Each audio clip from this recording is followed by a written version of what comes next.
우리나라는 보통 차선이 2차선 도로로 많이 되어 있습니다. 그래서 이제 우회전 갈림길이 나올 때는 많이 이렇게 좀 그 신호등이 멈춰서게 되기 직전에 좀 미안하니까 1차선으로 차를 빼기도 하고 그러죠. 그런데 빼줄 의무는 없다고 합니다. 2차선 도로이기 때문에 그냥 우회전 전용 도로가 아니면은 다 직진해도 되는 거기 때문에 뒷차가 이렇게 못 가도 미안한 마음 갖지 말고 꿋꿋이 버텨도 되는 겁니다. 괜히 뒤에서 막 크락션 누르고 라이트 키면서 나 우회전 가야 되는데 비켜라 해서 사고 내면 나만 손해라는 거예요. 여러분 그 자리를 꿋꿋이 지키셔야 됩니다. 근데 며칠 전 뉴스 보니까 그 뒤에 있는 사람이 마땅한 자기의 우회전이 권리인 줄 알고 크락션을 얼마나 눌러댔는지 35초간 누른 게 이게 다 나왔어요. 35초 동안 그거를 눌러대고 있었으니 주변 사람들이 얼마나 정말 힘들었고 그 앞에 있는 사람은 얼마나 화가 났겠어요. 그래서 결국 이제 고소고발이 이어져 가지고 결국에는 크락션 누른 사람에게 벌금 30만 원을 때렸어요. 1초에 거의 10,000원씩. 잘 알고 누르시기 바랍니다, 여러분. 네. 그래서 그 벌금을 실제로 이제 구형이 됐습니다. 여러분 우리가 얼마나 급한지요. 외국에서 그래도 좀 운전 좀 하셨다 하시는 분들, 특별히 선진국 쪽에서 운전 좀 하셨던 분들이 한국 와서 제일 힘들어하는 게 뒤에서 갑자기 빵빵 누르는 거예요. 잘못한 게 하나도 없는데 단지 빨리 가라는 거죠. 빨리 가라는. 우리나라 사람이 특히 그런 것 같아요. 여러분 한번 제가 특별히 조사는 하지 않았지만 통계가 있는 건 아니겠지만 세계에서 가장 성질 급한 민족이 어느 민족 같습니까? 물어보나 마나 잔소리 같죠. 뭐 우리라고 대답할 겁니다. 해외여행 가면 동남아 가면 특별히 우리가 어느 나라 사람인지는 잘 몰라도 빨리빨리 나라 사람인 건 알더라고요. 빨리빨리. 그만큼 성질이 급해요. 오죽하면 커피 자판기에 이렇게 써 있습니다. 미리 손 놓고 기다리지 마시오. 이렇게 써 있어요. 그거를 못 참고 집어넣고 기다려요. 손 뒤어가지고 뭐 난리를 떨어요. 우리 교회 집사님이 저 연희동에 부대찌개 아주 맛있게 하는 집이 있는데요. 거기 가면 재밌는 게 써 있어요. 부대찌개 맛있게 먹는 법. 부대찌개 뚜껑 보지 마, 뚜껑 열지 마. 뭐 이렇게 써 있어요. 그 성질이 급해갖고 자꾸 여니까 김이 빠져갖고 맛이 하나도 없는 거예요. 우리가 그렇게 성질이 급해가지고 음식점 들어가서 메뉴판 들고 오는 사람한테 뭐라고 얘기합니까? 뭐라고 얘기하지? 우리가 보통 빨리 되는 게 뭐요? 그죠? 맛있는 게 뭐요라고 묻지 못해요. 무서워가지고 비싼 거 부를까봐. 하여튼 빨리 되는 거, 싼 거. 그래서 빨리 먹고 나가겠다. 이렇게 우리가 성질이 너무너무 급해요. 이렇게 급하다 보니까 뭐 발전적인 것도 많이 있겠지만 사실은 굉장히 우리 삶이 너무나 좀 피곤하지 않습니까? 너무나 고단하고 피곤하고 경쟁적이고 그렇습니다. 하루가 정말 너무나 1분 1초를 아깝게 우리가 그렇게 바쁘게 삽니다. 그렇지만 우리가 이 세상에서는 그래도 조금 뭐 부지런하게 바쁘게 성질이 급한 대로 좀 살아가도 뭐 되겠지만 절대로 우리가 재촉하지 말아야 될 게 하나가 꼭 있습니다. 절대로 우리가 재촉하지 말아야 될 거. 아무리 우리가 마음이 급하고 아무리 우리가 소원이고 우리가 아무리 하나님 앞에 기도를 했다고 할지라도 우리가 절대로 재촉하지 말아야 될 것은 하나님의 때인 것을 믿으시기 바랍니다. 하나님의 때를 우리가 재촉해서 이루어질 것이 하나도 없습니다. 하나님의 때는 절대로 하나님이 양보하지 않기 때문입니다.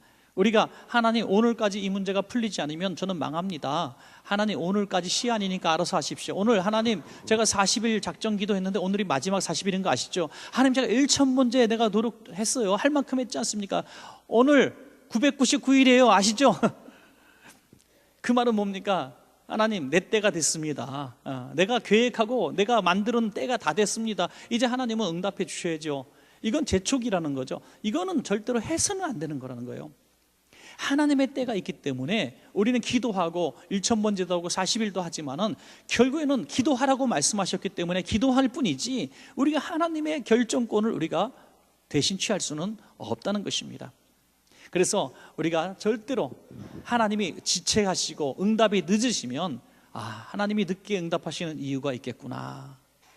우리 신앙생활하면서 많은 신앙의 갈등과 해이를 느끼는 것은 할 만큼 기도했고 할 만큼 교회에서 봉사도 했고 또 열심히 하나님 앞에 노력을 했는데 정한 때에 이루어질 줄로 꼭 믿었던 때에 이루어지지 않는 일들을 바라보면서 우리가 신앙의 회의를 느끼는 겁니다. 그래서 우리는 하나님이 살아계시지 않다는 것까지 말하기는 참 두렵지만 우리는 이렇게 불신하게 되죠. 하나님, 제가 죄가 많아서 그런 건가요?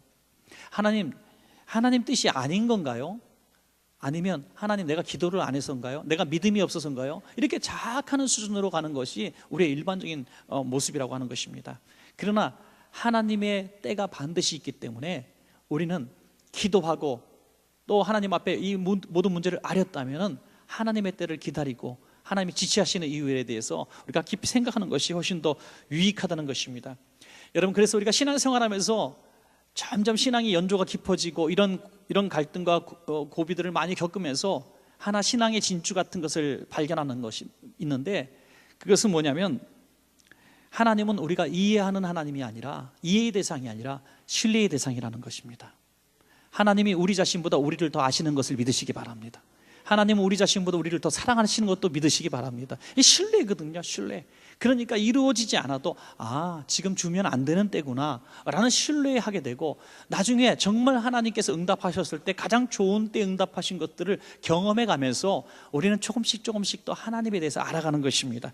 그래서 우리가 뭐 이단처럼 또 어떤 사이비 집단처럼 미신처럼 비나이다 해서 우리가 얻을 수 있는 하나님이 아니라, 하나님이 우리를 사랑하시기 때문에 우리를 알맞은 때에 하나님이 지체하시기도 하시고 속히 응답하시기도 하신다는 것입니다. 여기서 우리가 약간 고민되는 게 있어요. 언제 설교할 때는 목사님 부르짖어 기도만 하면 응답된다며요. 나무 뿌리 뽑고 목숨 걸고 금식하며 쥐어쥐어 하면은 하나님 살아계시기 때문에 반드시 응답한다며요. 오늘은 왜 이랬다 저랬다 하십니까? 무응답도 응답이라는 사실이에요, 여러분. 우리가 부르짖어 기도했으면 반드시 이루어져야 된다는, 그때에 이루어져야 된다는 것은 우리가 하나님에 대한 오해인 것입니다.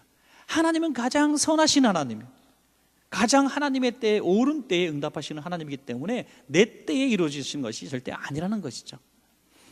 오늘 주님을 간절히 찾고 있는 누이들의 모습 속에서 오늘 우리의 간절한 기도의 모습도 보게 됩니다. 요한복음 11장 3절에 보시면, 이에 그 누이들이 예수께 사람을 보여 이르되 주여 보시옵소서, 사랑하시는 자가 병들었나이다.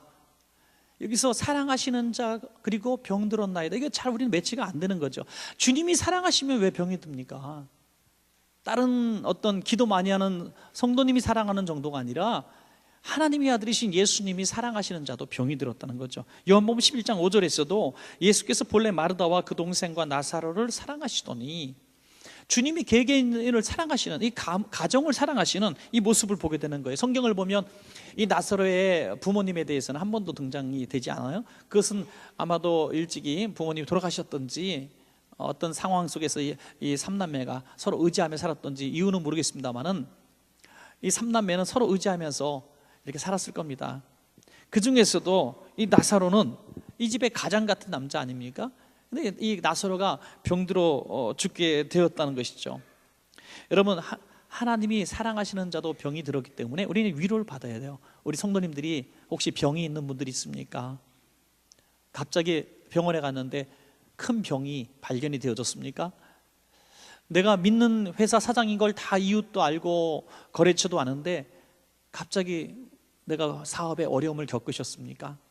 이럴 때에 우리는 가장 먼저 딱 생각하는 게, 하나님이 내가 하나님 앞에 죄진 게 있나? 내가 하나님 앞에 기도하지 않아서 그랬는가? 아마 자꾸 그런 식으로 몰아갈 때가 참 많아요.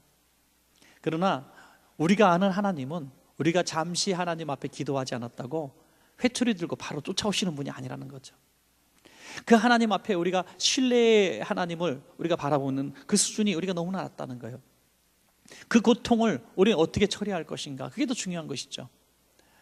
여러분, 제 아주 친한 목사님이 지난 2주간 세브란스 병원에 입원해 계셨습니다. 건강검진을 했는데 갑자기 폐암 진단을 받으셨어요. 그래서 긴급하게 며칠 만에 입원하고 긴급하게 수술을 받으셨는데, 어제 이제 엊그제 퇴원하시면서 카톡으로 이렇게 올리셨는데 뭐라고 올리셨냐면, 제가 있었던 병실이 1517호입니다. 의미를 아시겠습니까? 여러분은 아시겠습니까?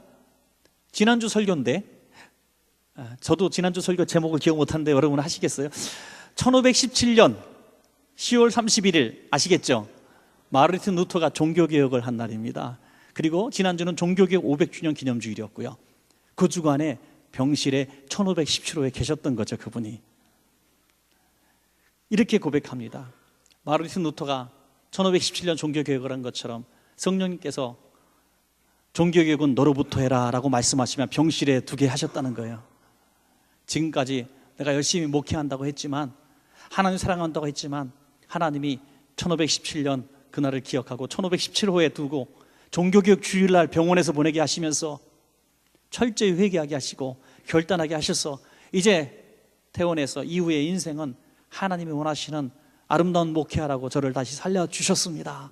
이렇게 글을 올리셨는데, 그 은혜가 대대요 그거. 근데 저는 입원하고 싶지는 않아요. 물론 하여튼 1517이든 어떤 것도 저는 입원하고 싶지 않지만, 하여튼 자기에게 당한 이런 상황들에 대해서 하나님 앞에 원망하거나 그 문제를 이렇게 풀기 위해서 몸부림치는 게 아니라 모든 것이 하나님의 은혜 가운데 이루어지는 것을 신뢰한다는 거예요. 하나님께서 이렇게 나를 아프게 하시고 병원에 입원하게 하신 목적이 뭔가 고민하다 보니까 1517호 어쩌다가 빈방이니까 들어간 거죠. 우리끼리, 솔직히 우리끼리 얘기해요. 그런데 그것조차 하나님의 섭리로 보고 그것을 인정하고 감격하는 거예요. 이게 광신적인 겁니까? 아니라는 거예요. 그의 눈에는 하나님을 신뢰하는 그 모든 것들이 있기 때문에 어떤 상황과 형편도 이 프리즘을 통과하는 거예요. 하나님과의 사랑의 관계를 흔들 자가 없는 겁니다. 그리스도의 사랑에서 우리를 끊을 자가 없기 때문에 어떤 상황 가운데서도 그런 1517호의 병원에 폐암으로 입원했지만도 불구하고 하나님의 은혜로 알고 이후의 인생을 더 멋지게 하나님 앞에 드리겠다고 소원하는 더 아름다운 결과를 나올 수 있는 거, 이것이 바로 하나님이 우리와 함께 교제하시는 그런 증거가 된다는 것입니다. 시편 16편 8절에 이런 말씀이 있습니다. 내가 여호와를 항상 내 앞에 모시며 그가 나의 오른쪽에 계심으로 내가 흔들리지 아니하리로다. 어떤 상황에서도 이렇게 말씀하십시오. 지금 내 오른편에 우리 주님이 계셔 하는 거죠. 우리가 예배 끝나고 돌아갈 때마다 우리가 주님 손 잡고 찬양하지 않습니까? 내 영혼 평안해, 내 영혼 평안해. 저 끔찍한 세상에 나가면서 지난 한 주간도 여러분 얼마나 고단한 삶을 사시고 피곤한 일을 겪으셨겠지만, 그 세상으로 다시 나가면서도 내 영혼 평안하다고 말할 수 있는 것은 지금 주님 손이 예배당에서만 만져주시는 손이 아니라 세상의 현장 가운데서 나와 함께 나가신다는 그 믿음이 있기 때문인 줄로 믿습니다. 여러분, 이처럼 사랑하시는 나사로가 병이 들어 죽게 된 이유가 무엇인가? 저는 이것을 오늘 성경을 보면서 주님께서 지체하시는 이유가 나사로의 경우와 저와 여러분의 경우와 하나도 다르지 않다는 것을 발견하게 됩니다. 정말 놀라울 정도로. 그래서 저는 여러분께 이렇게 제안 드리고 싶어요. 지금 내가 열심히 기도하고 있고 열심히 하나님 앞에 노력하고 있는데, 그리고 하나님이 반드시 지금 당장 응답해 주실 것 같은 믿음도 있는데 풀리지 않는 문제, 그리고 여전히 해결되지 않는 일들이 1년, 2년, 3년 지속되어질 때에 내 몸은 여전히 아프고 낫지 않고, 자녀는 돌아오지 않고, 사업도 잘 안 되고, 직장도 취직이 안 되고, 여전히 내 힘든 상황이, 내 믿음은 변함이 없는데 하나님 신뢰는 변하면, 그런 상황이 있을 때에 오늘 이 나사로의 경우를 보니까 딱 같은 경우더라고요. 한번 여러분의 경우를 나사로의 경우처럼 인정하실 때에 오늘 큰 은혜가 있을 줄로 믿습니다. 저는 두 가지로 보았습니다. 주님이 지체하시는 이유 두 가지입니다.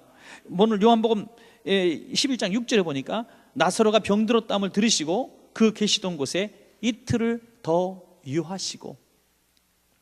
여러분, 사랑하시는 자가 병들어서 죽을 정도가 됐는데 예수님은 달려오셨어야 마땅합니다.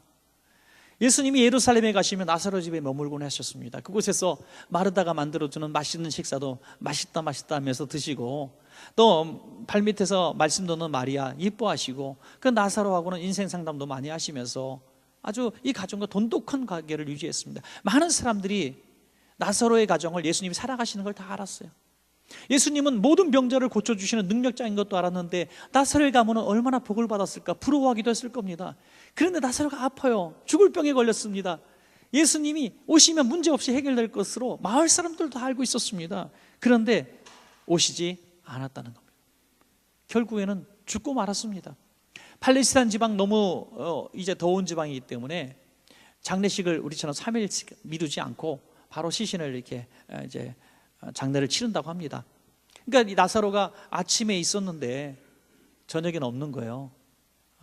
옷가지며 또 신발, 쓰던 도구들은 여전히 집에 있었고, 아침에 나갔다가 아침에 들어와야 되는데 이제 저녁에는 묘지에 가 있는 거예요. 무덤에.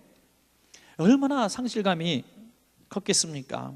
그들 마음속에 나사로가 그냥 죽은 거에 대해서, 오빠가 죽은 거에 대해서 한 상실감이 컸겠지만 뭔가 누군가에게 원망하고 싶은 마음이 들지 않았겠어요? 누군가를 향해서 원망하고 싶은 마음이 들지 않아요? 누구를 향해서? 예수님을 향해서요. 예수님은 어떤 병도 고칠 수 있는 능력자이신 걸 자기들의 눈으로 여러 번 봤어요. 아니, 예수님이 우리를 사랑한다고 하시면서, 우리 나사로 오빠가 얼마나 예수님을 사랑하는데, 예수님 오시라고 내가 전갈도 보냈는데 나흘이나 돼도 안 오시는 거예요. 섭섭한 거죠. 섭섭한 거죠. 그 예수님 향해서 너무나 마음이 상한 이런 상황들을 지금 가지고 있을 겁니다. 여러분, 우리가 믿음의 생활을 할 때 우리가 무슨 일이 잘 안 될 때 하나님 앞에 참 섭섭한 마음이 있는데, 특별히 가족의 어떤 사별의 고통을 겪으신 분들은 이게 말할 수 없이 큰 거죠. 하나님은 왜 우리 남편을 빨리 데려가셨을까? 하나님이 우리 자식을 왜 빨리 데려가셨을까?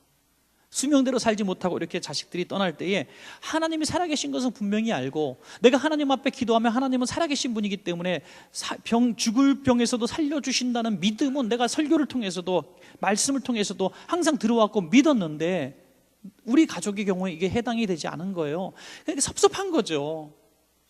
그래서 누가 어떤 성도님이 우리 자식이 병에 걸려 죽을 뻔했는데 병원에서는 살 수 없다고 했는데 살아났어요 하고 막 행복하면 그것도 미운 거예요. 나에게는 하나님 그런 은혜를 주시지 않은 거예요. 그 사별의 고통은 우리가 잘 극복하지 못하면 불신에까지 나아가는 거예요. 금년에는 특별히 함께 웃고 함께 우는 교회이기 때문에 뭘 할까 고민하다가 오늘 저녁부터 드디어, 오랫동안 준비하고 우리 김승현 목사님 수고 많이 하셨는데, 근간에 1, 2년 사이 또 3, 4년 사이에 수명대로 살지 못하시고 이렇게 일찍 가신 가족을 두신 분들을 위한 모임을 오늘 저녁에 갔습니다. 그래서 서로 위로하고 서로 격려하고, 그리고 이걸 슬픔을 이기는 지혜에 대해서 서로 말씀으로 나누고 또 같이 음식을 나누면서 그렇게 시간을 가지려고 해요. 제가 깨달은 것 중에 하나는 그 고통은 당한 사람 아니면 모른다는 거예요. 절대 위로가 되지 않습니다. 그런데 그 모임의 위로는 어마어마할 줄로 믿고 제가 얼마나 기대를 하는지 몰라요. 그 모임 속에서 우리는 하나님의 손길을 느끼고 또 지혜를 받고 또 치유의 은혜를 입으실 겁니다. 자, 여러분들 가운데서도 좋은 분들이 있으면 그렇게 많이 또 보내주시면, 오늘 저녁에 보내주시면 좋겠습니다. 여러분, 주님이 조금만 일찍 오셨더라면 이런 원망과 불평은 사실은 어쩔 수 없는 겁니다. 어쩔 수 없는 거예요. 왜? 주님이 능력이 없으신 분이면 이런 원망할 필요가 없는 거죠. 우리가 주님을 믿기 때문에, 주님 살아계신 분으로 믿기 때문에 우리가 하나님에 대해서 섭섭한 거예요. 그래서 하나님을 향해서 우리가 원망을 하게 되는 것입니다. 이 모든 일들이 사실은 주님을 재촉하려는 우리의 마음이 있기 때문에, 우리가 어떤 기도를 할 때도 그러죠. 주님, 이번 월말까지 이 문제 풀지 않으시면 저 주님 떠날 겁니다. 주님, 무능하신 주님을 섬길 수 없습니다. 이럴 때가 있다는 거죠.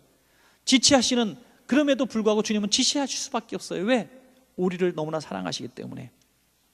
여러분, 주님이 우리를 지체하시는 이유 두 가지가 있습니다. 두 가지를 우리 한번 접목시켜 봅시다. 첫 번째는 하나님의 영광을 위하여 주님은 지체하시는 줄로 믿습니다. 여러분, 하나님의 영광을 위하여. 여러분, 근본적인 질문으로 들어가겠습니다. 하나님이 우리 인생을 지으신 목적이 뭡니까? 우리 인생을 창조하신 목적, 성경에 분명히 나와 있습니다. 우리 인생을 제일 되는 목적은 하나님을 영화롭게 하기 위함인 것입니다. 하나님이 우리를 지으신 목적은 하나님을 영화롭게 하기 위해서, 하나님께 영광 돌리라고 우리를 창조하셨습니다. 우리의 창조 목적이 하나님을 영화롭게 하는 것이기 때문에 하나님의 영광을 받으시기 위하여 주님은 우리가 원하는 기도에 지체하신다는 거죠. 하나님의 영광이 드러날 때까지 기다리신다는 거예요. 우리의 연약함을 통해서 하나님의 영광 받으시기 때문입니다. 여러분, 제자들은 예수께서 나사로와 그 자매들을 얼마나 예수님이 사랑하시는 것을 알고 있어요. 그런데 그 전가를 받은 걸 봤는데도 불구하고 예수님은 그곳에서 이틀이나 더 지체하시면서 이런 말씀을 하시는 거예요. 요한복음 11장 4절에 이 병은 죽을 병이 아니라 하나님의 영광을 위하며 하나님의 아들이 이로 말미암아 영광을 받게 하려 함이라 하시더라. 하나님의 영광 때문에 내가 지금 갈 수 없다는 거예요. 하나님의 영광을 높이기 위하여 내가 이 나사로를 살릴 수 없다는 거예요. 이게 도대체 무슨 말입니까?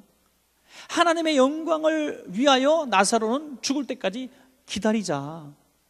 그래서 이틀 동안 그곳에서 더 계셨어요. 그리고 또 하나 이해할 수 없는 것은 나사로를 향해서 이 병은 죽을 병이 아니라고 말씀하실 때 나사로는 이미 죽었다는 거죠. 한번 시간을 우리가 계산해 보겠습니다. 나사로가 아프다고 사람을 보내는데 나사로 정갈을 가진 사람이 예수님께 오는데 하루가 걸렸습니다. 그런데 그때 나사로가 이미 죽은 겁니다. 예수님이 이틀을 더 지체하시고 가는 날 하루 걸렸으니까 3일이 걸렸어요. 그러니까 나사로의 가족에서 예수님 오십시오 하고 사람을 보낸 날부터 예수님이 오신 날까지 계산하니까 나흘 후예요. 예수님이 도착하셨을 때 죽은 지 나흘이나 되어 냄새가 나나이다. 그러므로 예수님이 나사로가 보낸 사람을 만났을 때는 나사로가 이미 죽었는데 이 병은 죽을 병이 아니다. 예수님은 이미 나사로를 살리시기로 작정하셨기 때문에 죽기를 기다리시고 그것도 금방 가서 고쳐주시고 살려주시면 하나님의 영광이 드러나지 않기 때문에 이틀을 더 유하여서 완전히 생명이 끊어지고 매장이 끝난 그 다음에 살려주심으로 하나님의 살아계심을 높이고 드러내기를 원하셨던 것이죠. 여러분, 우리가 사실 그렇지 않습니까? 이 일은 나도 할 수 있는데 이거 누가 도와주면 할 수 있는 일인데 하면서 기도할 때 이게 딱 이루어졌어요. 살아계신 하나님, 하나님은 살아계신 하나님입니다 하고 내 인생을 드리겠습니다 하는 사람이 있어요? 그냥 가만히 있어도 될 일이었는데 그죠? 목사님 이런 일까지도 기도하러 오셨어요. 그냥 그럴 때 되게 기분이 나쁘더라고요. 사실은 기도 안 해도 다 될 일인데. 그런데 병원에서도 당신은 죽습니다. 회사에서도 당신은 가망이 없습니다. 길이 막히고 저 길도 막히고 이제 나 죽는 길밖에 없구나 할 때 누군가 와서 기도해 주면 정말 우리가 동아줄 잡는 기분이 아니겠습니까? 그래서 이루어진다면 하나님 살아계심을 알고 펄쩍펄쩍 뛰지 않겠습니까? 하나님의 영광, 하나님의 살아계심을 보여주시기 위해서 주님은 이틀을 거기서도 유하신 것입니다. 여러분, 사실 이 부분만 보고 예수님을 평가한다면 예수님에 대해서 두 가지를 오해할 수 있어요. 첫 번째는 예수님은 별로 용하신 분이 아니에요. 그죠? 나사로가 죽었는데 죽을 병이 아니라고 말씀하셨으니까 점쟁이로 틀려도 아주 틀린 점쟁이에요. 만약에 우리가 어떤 형제를 얘기 들으면서 이미 죽은 형제예요. 오늘 죽었는데 나는 몰라, 현재 소식을 못 들었어. 우리 형제가 죽을까요 살까요? 점쟁이한테 물었는데 안 죽어요 안 죽어요 살 거예요 하고 전화해 보니까 죽었네. 바로 그런 거예요. 얼마나 황당한 사람입니까? 또 하나는 사랑한다고 하면서 분명히 죽은 걸 아신다면은 슬퍼하셔야지 내가 거기 있지 아니한 것을 기뻐한다고 말씀하시거든요. 내가 거기 있지 아니한 것을 기뻐한다. 내가 거기 있었으면 죽기 전에 반드시 살릴 수밖에 없었다는 거예요. 그런데 안 계셨기 때문에 죽고 나흘이나 되도록 이곳에 있을 수 있었다는 거예요. 여러분, 이게 도대체 이해할 수 없는 주님의 언사죠. 그러나 주님이 그 이틀 동안 그러면 어떻게 지내셨을까? 우린 상상해 보셨습니까? 주님은 나사로가 죽은 줄로 아셨을 줄로 저는 믿습니다. 그 사랑하는 나사로, 예루살렘 갈 때마다 만나고 그 친밀한 그 자매들, 부모 없이 고생하면서 예수님을 부모로 의지하는 그 형제자매의 아름다운 가족들, 그 이후에 예수님 발 앞에 자기의 결혼 모든 재산인 이 옥합을 깨뜨려 주님의 발에 향유를 부을 줄 아는 마리아, 그 아름다운 가정이 있는 그 집, 그 지금 오빠 나사로를 잃고 통곡하고 절규하며 몸부림치고 있는 그 끔찍한 환경들을 예수님은 다 알고 계십니다. 그럼에도 불구하고 오늘 이 성경에 이틀 동안 엄청난 사역을 했다는 어떤 모습도 기록되어 있지 않아요. 그럼에도 불구하고 견뎌야 했고 기다리셔야 했어요. 그 찢어지는 예수님의 마음을 우리는 전혀 한 번도 생각해 본 적이 없어요. 왜? 예수님은 기다리셔야만 했어요. 왜? 하나님이 기다리라고 하시니까. 내가 나흘이나 돼 썩고 냄새 날 때까지 기다려라. 그래야 하나님의 영광을 받으실 거다. 여러분, 예수님은 순종하신 거예요. 순종하신 거예요. 예수님 십자가 지실 때에도 십자가 지고 싶지 않다고 말씀하셨어요. 너무 힘들기 때문에, 너무 고통스럽기 때문에. 그렇지만 주님 하나님 앞에 절규하시며 기도하시다가 나의 원대로 마옵시고 아버지의 원대로 되기를 원하나이다 했다는 거죠. 그렇기 때문에 예수님께서 이틀 동안 유하시면서 죽기를 기다리면서 맛있는 거 드시면서 휴가를 보내셨겠습니까? 몸부림치는 거예요. 여러분, 오늘 미국에 살고 계시는 부모님, 저 아프리카에 살고 있는 우리 사촌 형제가 죽었다고 합시다. 비행기표를 구할 수가 없어요. 성수기인데 비행기 구할 수 없어요. 장례식이 다 끝날 때까지 갈 표를 못 구했네. 얼마나 간절하고 발을 동동 구르겠습니까, 여러분? 얼마나 고통스럽겠습니까? 예수님의 마음이 그랬다는 거예요. 그럼에도 불구하고 참고 기다리시고 그곳에 계셔야만 했습니다. 그 예수님의 마음이 뻥 터진 게 성경에 나와 있는데요, 요한복음 11장 34절부터 35절입니다. 이르시되 그를 어디에 두었느냐? 이르되 주여 와서 보옵소서 하니 예수께서 눈물을 흘리시더라. 성경에 한 개인을 향해서 예수님이 눈물을 흘리신 장면이 어디 있습니까? 예수님의 눈물을 흘리신 장면이 3번 정도 등장하지만 한 개인을 향하여, 개인의 가정을 향하여 예수님 우신 적은 처음입니다. 그 이틀 동안 내가 너무너무 가고 싶었어.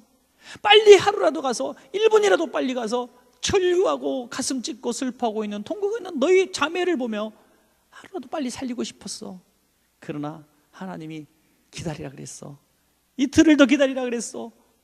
너무너무 힘든 시간이었지만, 너희가 너무 울고 있는 거 내가 알고 있지만 내가 이곳에 있었기 때문에 눈물이 팡 터진 거예요. 미안하다.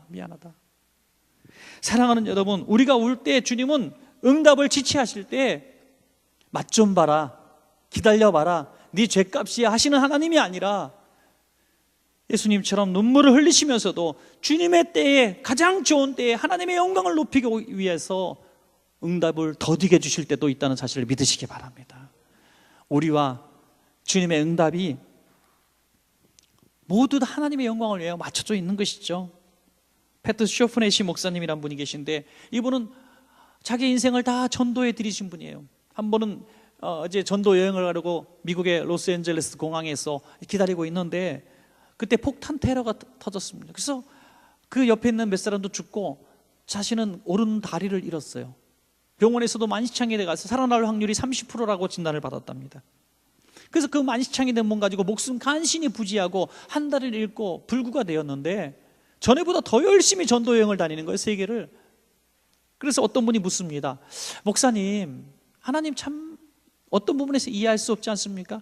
당신은 건강하게 그냥 내버려 두셔도, 전 세계를 가만히 두셔도 다닐 텐데 더 건강하게 하셔야 하나님이 더 유익한 거 아닙니까? 이거죠.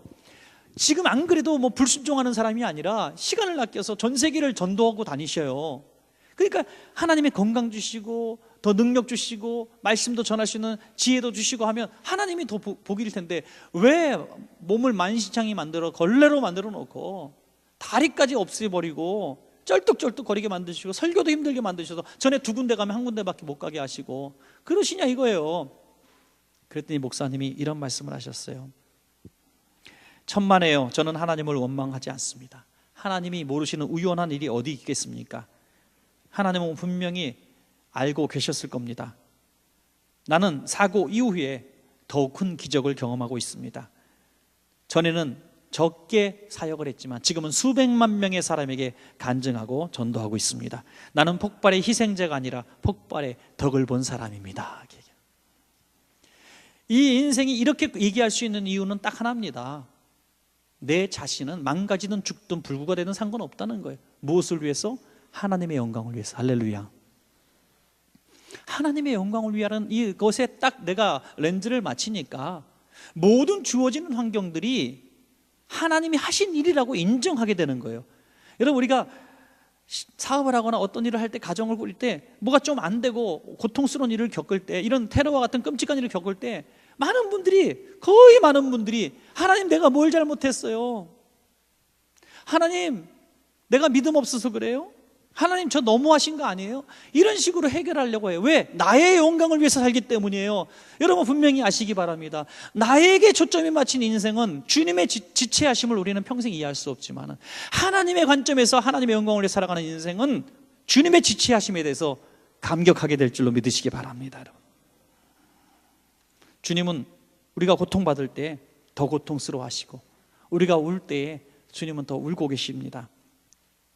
그러나 그럼에도 불구하고 수술을 받아야만 살 수 있는 아들을 수술실 밖에서 기다릴 수밖에 없는 엄마의 마음, 아들이 아파서 소리 질러도 끄집어내 올 수 없는 내 마음. 왜? 수술 받아야 살기 때문에, 그 고통을 당해야 하나님이 영광 받으시기 때문에 견딜 수밖에 없는 것입니다. 여러분, 혹시라도 겪고 있는 이해할 수 없는 아픔 속에서 주님의 응답이 더디고 있는 상황 가운데서 이것이 하나님의 영광을 위한 혹시 지체하심은 아닌가 한번 생각해 보신다면 좋은 결론을 얻을 수 있을 줄로 믿습니다. 마지막 두 번째는 주님의 지체하심에는 우리의 믿음을 위해서입니다. 그것도 구원 얻는 믿음을 위해서입니다. 여러분, 요한복음 11장 25절 이하를 보시겠습니다. 예수께서 이르시되 나는 부활이요 생명이니 나를 믿는 자는 죽어도 살겠고 무릇 살아서 나를 믿는 자는 영원히 죽지 아니하리니 이것을 내가 믿느냐 말씀하셨습니다. 갑자기 부활에 대해서 말씀하시잖아요. 나사로의 사는 것에 대해서 말씀하시다가 부활까지 말씀하세요.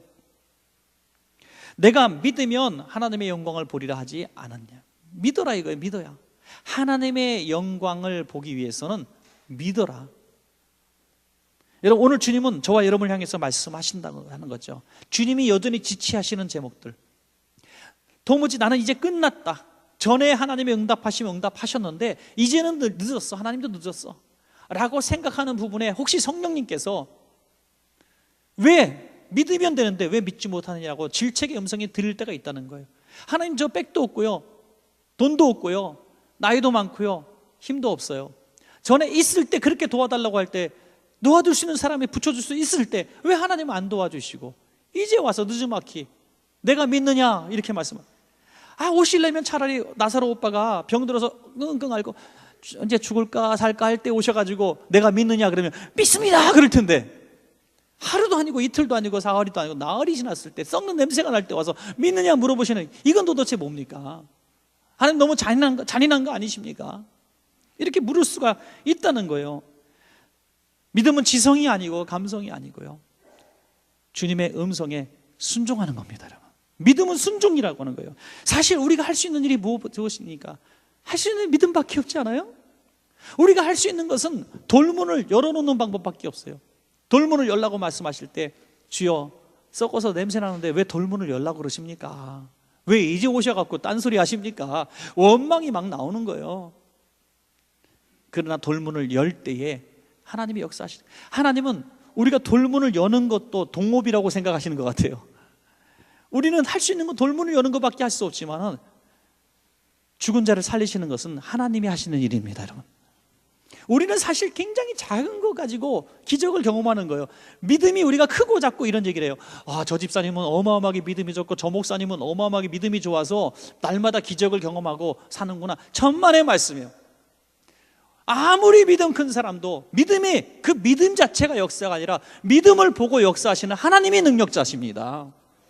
우리는 할 수 있는 게 돌문을 여는 것밖에 없어요. 애들의 믿음이나 하루에 7시간 8시간 기도하는 목사님의 믿음이나 신앙생활 50년 한 사람의 믿음이나, 믿음에 뭘 별반 차이가 있겠습니까? 여러분, 우리 모두 다 하나님의 사랑받는 자녀임에 우리는 주님이 명령하신 대로 작은 순종만 하면 일은 하나님이 하시는 줄로 믿습니다. 여러분, 우리의 믿음은 거기까지면 사실 충분한 것이죠.